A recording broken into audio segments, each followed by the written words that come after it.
토요타, 혼다 고객 다 갈아탄다. 테슬라 주가도 잘 나갈까? 지난 1분기 차량 가격을 대폭 인하한 테슬라가 미국 시장 점유율을 늘린 것으로 나타났습니다. 특히 토요타, 혼다 등 대중적인 일본 브랜드로부터 많은 소비자들을 빼앗아온 것으로 보입니다. 다만 지난 4월 이후 가격을 다시 인상하면서 시장 점유율 확대를 이어갈 수 있을지에 대해서는 의견이 갈립니다.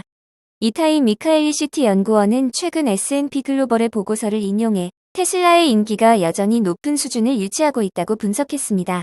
온라인 차량 판매 솔루션 기업 콕스 오토모티브에 따르면 지난 1분기 미국에서 판매된 전기차 중 테슬라가 차지하는 비중은 62%로 전년 동기 대비 4%포인트 늘었습니다. 미카엘리 연구원은 지난 1분기 67%의 테슬라 소비자가 차량을 교체하거나 차량 한 대를 추가 매수할 때 여전히 테슬라 브랜드를 사들였다며 럭셔리 브랜드 카테고리 전체에서는 이 비율이 46%에 불과해 테슬라가 카테고리 전체를 웃돌았다고 말했습니다. 지난해부터 이어진 일론 머스크 창업자의 돌발 행동이 테슬라 브랜드 이미지에 부정적인 영향을 미칠 수 있다는 우려가 나온 뒤라 더욱 의외라는 반응을 이끌어낸 것으로 보입니다. 머스크 CEO는 지난해 10월 31일 낸시 펠로시 전 미국 하원의장의 남편이 자택에서 괴한에게 피습을 당한 사건에 대한 음모론을 게시글로 올렸다 삭제했으며 중간선거를 하루 앞둔 지난해 11월 7일에는 유권자들에게 공화당에 투표할 것을 독려하는 글을 게시했습니다. 거버 가와사키 자산운용의 CEO 로스 거버를 비롯한 일부 월가 인사들은 머스크 CEO의 이 같은 행보가 테슬라의 브랜드 이미지에 부정적인 영향을 미칠 수 있다고 우려한 바 있습니다. 특히나 토요타, 혼다 등 대중적인 일본 브랜드에서 테슬라로 신규 유입되는 소비자들이 많은 것으로 나타나 눈길을 끌었습니다. 미카엘리 연구원은 모델 3과 모델 Y가 럭셔리 브랜드보다는 대중 모델에서 많은 고객들을 뺏어오는 것으로 나타났다며 모델 Y 고객 3분의 1이 직전에 토요타와 혼다의 차량을 이용했던 것으로 집계됐다고 설명했습니다. 모델 3도 유사한 비율의 소비자가 토요타와 혼다에서 유입된 것으로 나타났고 BMW, 포드, 메르세데스 등이 뒤를 이었습니다. 이는 테슬라가 지난 1분기 가격을 인하한 영향이 큰 것으로 보입니다. 테슬라는 저가형 모델인 모델 3과 모델 Y조차 럭셔리 브랜드에 포함되는데 지난 1분기에는 가격 인하 덕분에 판매가가 전체 자동차 시장 평균보다 낮았습니다. 테슬라 차량의 지난 1분기 미국 시장 평균 판매가는 대당 47,000달러로 전체 평균 48,000달러 대비 낮은 것으로 나타났습니다. 테슬라는 경기 둔화에 전기차 판매량이 감소하는 것을 막고 시장 점유율을 높이기 위해 지난해 말부터 주요 시장에서 가격을 인하했는데 이 전략이 어느 정도 맞아떨어진 셈입니다. 문제는 앞으로의 주가 향방입니다. 테슬라는 지난달부터 다시 전 모델의 가격을 인상하고 있습니다. 3분기부터 미국 경기가 침체기에 들어설 수 있다는 우려가 나오는 가운데 가격 인상으로 인한 양의 효과가 더 클지 수요 감소로 인한 음의 효과가 더욱 클지 투자자들은 잘 살펴봐야겠습니다. 한편 미국 투자 전문 매체 배런스에 따르면 테슬라에 대한 투자 의견을 제시한 월가 연구원들 중 절반이 매수를 제시했습니다. 이는 S&P 500 기업들에 대한 평균 매수 의견 비중인 53%와 유사한 수준입니다. 이들의 평균 목표 주가는 191달러로 18일 종가 대비 8%가량 상승 여력이 있는 상태입니다.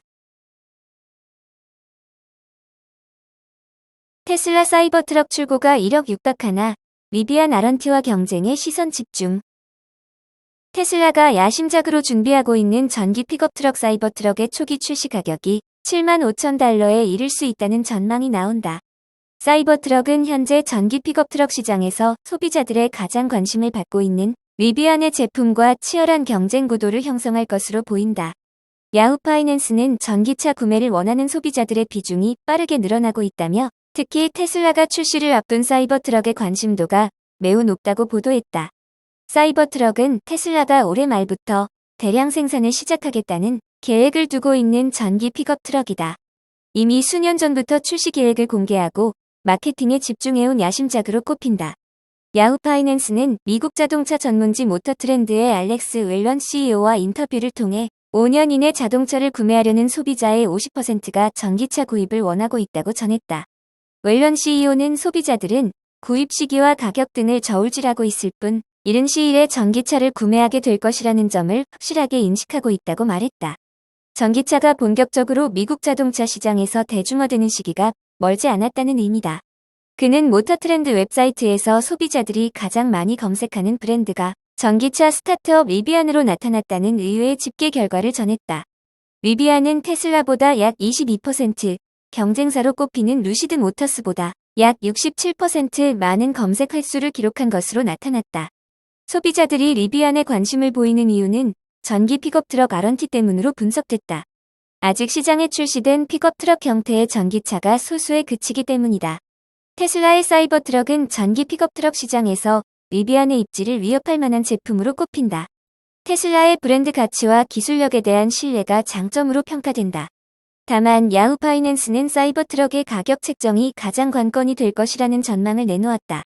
일론 머스크 테슬라 CEO가 2019년에 사이버 트럭의 출고가를 39,000달러로 제시했지만 현실적 측면을 고려할 때 이는 당분간 현실화되기 쉽지 않다는 것이다. 웰런 CEO도 이런 시각에 동의하며 사이버 트럭이 3에서 4개의 전기 모터를 탑재한 제품으로 출시되려면 최소한 75,000달러의 가격을 책정할 수밖에 없을 것이라고 바라봤다. 한화로 1억 원에 육박하는 고가의 제품으로 판매될 수 있다는 것이다. 리비안 RNT는 2개로 이루어진 듀얼 전기 모터를 탑재하고 있는데 현재 74,800달러에 판매되고 있다. 이를 고려하면 테슬라 사이버 트럭의 가격도 이와 비슷한 수준에서 책정될 공산이 크다. 테슬라는 한 개의 전기 모터를 탑재한 보급형 사이버 트럭도 출시할 계획을 두고 있다. 그러나 웰렌 CEO는 머스크가 약속한 대로 39,000달러에 사이버 트럭을 시장에 선보이기까지 시간이 좀 더 필요할 것이라는 예측을 제시했다. 그는 3개의 모터를 적용한 사이버 트럭이 리비안 RNT와 비슷한 가격으로 판매되면 전기 픽업 트럭 시장에서 경쟁 판도가 크게 달라질 수 있다고 덧붙였다. 야후 파이낸스는 사이버 트럭의 화제성을 고려한다면 정식으로 시장에 출시된 뒤에는 모터 트렌드 웹사이트의 검색 순위에서 선두를 기록할 것이라는 점을 단언할 수 있다고 보도했다. 애플의 탈중국 전략. 아이폰 생산기지 베트남, 인도로 옮긴다. 애플이 전 세계 스마트폰 공급량의 80% 정도를 생산하는 중국에서 공장을 조금씩 빼서 다른 국가나 지역으로 점차 이전하고 있다. 2011년에 설립되어 중국 시장의 스마트폰, PC 및 기타 전자제품 시장을 전문으로 조사하는 시노리서치의 통계에 따르면 2022년 중국에서 약 8억 7천만 대의 스마트폰이 생산되어 전 세계 생산량의 70%를 차지했다. 2023년 1분기에도 중국에서 약 1억 8천만 대의 스마트폰을 생산해 여전히 전 세계 스마트폰 생산의 69%를 차지할 것으로 전망했다. 하지만 중국에서 전 세계 공급량 80% 정도를 생산하는 애플이 2023년에 접어들면서 베트남, 인도 및 기타 지역으로 공장 이전을 가동하고 있다. 애플은 중국에 대한 공급망 의존도를 줄이고자 2025년까지 중국 이외 국가에서 제품의 50%를 생산할 계획이라고 밝혔다. 2030년까지 중국 이외의 국가에서 제품의 65%를 생산하는 것이 중장기 목표이다. 2025년까지 2년밖에 남지 않은 기간 동안 80%에 달하는 전 세계 공급량 가운데 30%가 우선 중국 밖으로 나가야 한다. 엄청난 속도전이다. 입신 정밀과 순우 광학 테크를 포함해 애플의 중국 공급업체 10여 곳이 인도 정부의 예비 허가를 받았다. 인도 타타그룹이 애플의 주력 공급업체인 위젠 인도 아이폰 공장을 인수하였다. 인도 토종 기업이 애플 조립 라인을 처음 갖게 됐다. 저비용에 힘입어 전 세계 전자산업은 점차 동남아시아로 이동하고 있으며 최근 몇 년 동안 지정학적 요인과 전염병 등의 영향이 겹치면서 애플 공장들도 중국 본토를 떠나는 것은 피할 수 없는 추세이다. 애플이 발표한 공급업체 정보에 따르면 애플의 휴대폰 생산은 여전히 중국 본토의 공급망에 크게 의존하고 있다. 애플 공급업체의 모 회사 본사 위치에 따르면 중화권 공급업체가 49%를 차지했다. 이 가운데 중국 본토의 공급업체가 생산하는 비중은 21%였다. 대만 및 중국 본토에서 주요 공급업체 점유율이 계속 증가하고 있으며 애플 공급업체 시스템에 대한 기여도 증가하고 있다. 미국, 일본, 한국은 각각 18%, 16%, 7% 정도이다. 전 세계 애플 공급업체가 건설한 공장 수의 통계에 따르면 애플은 전 세계 700개 이상의 공장을 보유하고 있다. 이 가운데 중국 본토, 대만 및 홍콩에 애플용 제품을 생산하는 중국 공장의 비중은 90%, 애플의 공급망에 진입할 수 있는 베트남 공장은 5%, 인도 공장은 2%에 불과하다. 중국 본토는 여전히 애플의 최대 공급처이고 베트남, 인도 및 기타 국가가 단기간에 복제할 수 없는 제조 산업의 이점을 가지고 있다. 중국은 글로벌 제조 공장이라는 이름에서 보듯이 자국 안에서 모든 부품을 구입할 수 있다. 이런 산업 클러스터를 조기에 구축하는 것은 불가능하다. 베트남이든 인도이든 단번에 이룰 수 없는 구조이다. 다만 중국 제조업체가 애플 공급망에서 중요한 점유율을 차지하고 있지만 대부분 공장이 핵심 기술이 아닌 단순 제조에 집중되어 있어 언제든지 교체 가능성이 있다. 애플은 중국의 막대한 시장을 잃고 싶은 생각도 없다. 따라서 2025년까지 여전히 중국에서 50%를 생산하고 2030년에도 35%를 중국에서 생산하는 목표를 가지고 있다. 검색 엔진 바이두 1분기 매출 10% 증가. 흑자 전환. 중국 최대 검색업체 바이두가 2023년 1에서 3월 1분기 매출액이 311억 9천만 위안에 달해 예상을 웃돌았다고 신화망과 신랑재경 등이 보도했다. 매체는 바이두가 전날 발표한 1분기 결산을 인용해 매출액이 전년 동기 대비 10% 늘어났다고 전했다. 시장 예상 중앙치는 299억 7천만 위안이었다. 1분기 순이익은 58억 2,500만 위안을 기록했다. 철저한 코로나19 봉쇄 정책으로 타격을 받아 최종 적자를 냈던 2022년 1분기에서 흑자로 전환했다. 작년 말에 엄격한 제로 코로나 정책이 풀리면서 기업 광고 지출이 증가한 게 영향을 미쳤다.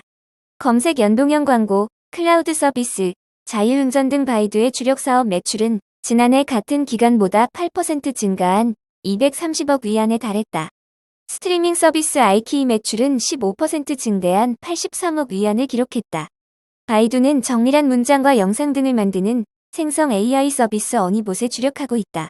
리에누 회장 겸 최고 경영자는 생성 AI 등의 출연은 AI가 업계를 일변시킬 수 있는 잠재력을 보여줬다. 바이두는 어니봇을 모든 사업에 융합할 계획이라고 밝혔다.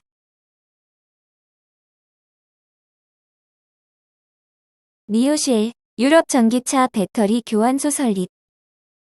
일렉트렉에 따르면 중국 전기차 브랜드 니오와 세계 최대 가솔린 기업 쉘이 손을 잡고 유럽 전기차 배터리 교환소를 설립했다. 양사는 2021년 중국과 유럽 내 전기차 고속 충전소와 배터리 교환소 설치를 위한 협력 관계를 체결했다. 양사는 지난해 여름 중국 삼원 통안 지역에 배터리 충전소와 교환소 통합 완공과 함께 운영을 시작했다. 그리고 최근 니오 네덜란드는 트위터를 통해 쉘과 함께 배터리 교환 시설을 함께 완공한 사실을 발표했다. 또 니오는 공식 웨이보 계정을 통해 니오가 쉘과 함께 설립한 배터리 교환소가 네덜란드 하멜렌 지역에 설립된 사실을 알렸다. 니오는 이미 유럽의 배터리 교환소 16곳을 건설했다. 또한 그와 별도로 전기차 충전소 8곳도 운영 중이다. 하지만 이번에 새로 공개된 네덜란드 내 교환소는 니오가 쉘과 손을 잡고 유럽에서 처음 설립한 배터리 교환소이다. 앞서 니오는 쉘과의 사업 확장과 관련 2022년에는 유럽 내 배터리 교환소 운영 시범을 원하며 2025년까지 중국에 최소 100개의 스왑 스테이션을 설치할 계획이라고 밝혔다. 양사의 배터리 교환소 설립이 초기 계획보다 다소 늦어졌다. 그러나 유럽 내 공동 브랜드 배터리 교환소 성공 여부에 따라 신속한 사업 확장을 추진하고자 한다고 전했다. 한편 전기차 전문 뉴스 웹사이트 일렉트렉은 이번 소식을 전하며 노르웨이와 덴마크 등 전기차 보급률이 높으면서 니오 차량이 판매 중인 국가가 니오와 쉘의 다음 배터리 교환소 설치 국가로 선정될 수밖에 없을 것으로 예측했다.